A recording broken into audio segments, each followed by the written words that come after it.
Alain. Propos sur le bonheur. Patience.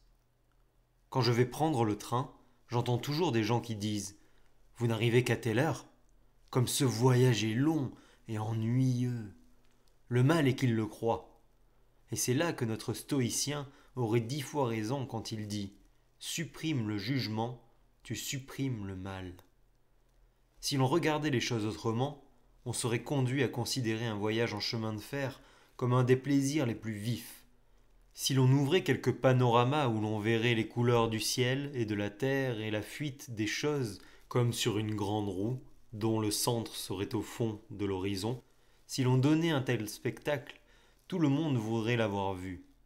Et si l'inventeur réalisait aussi la trépidation du train et tous les bruits du voyage, cela paraîtrait encore plus beau.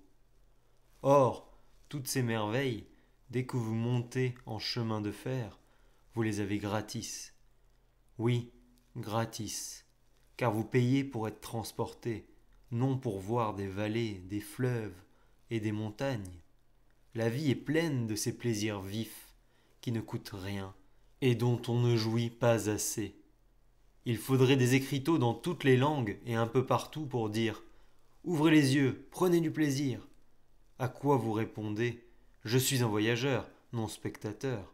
Une affaire importante veut que je sois ici ou là, le plus tôt que je pourrai. » C'est à cela que je pense. Je compte les minutes et les tours de roue. Je maudis ces arrêts et ces employés indolents qui poussent les malles sans passion. Moi, je pousse les miennes en idées. Je pousse le train. Je pousse le temps. Vous dites que c'est déraisonnable, et moi je dis que c'est naturel et inévitable, si l'on a un peu de sang dans les veines. Assurément, il est bon d'avoir du sang dans les veines, mais les animaux qui ont triomphé sur cette terre ne sont pas les plus colériques, ce sont les raisonnables, ceux qui gardent leur passion pour le juste moment. Ainsi, le terrible escrimeur, ce n'est pas celui qui frappe du pied la planche et qui part avant de savoir où il ira.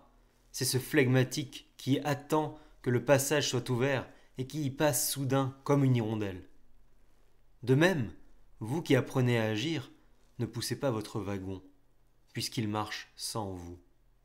Ne poussez pas le majestueux et imperturbable temps, qui conduit tous les univers ensemble d'un instant à un autre instant.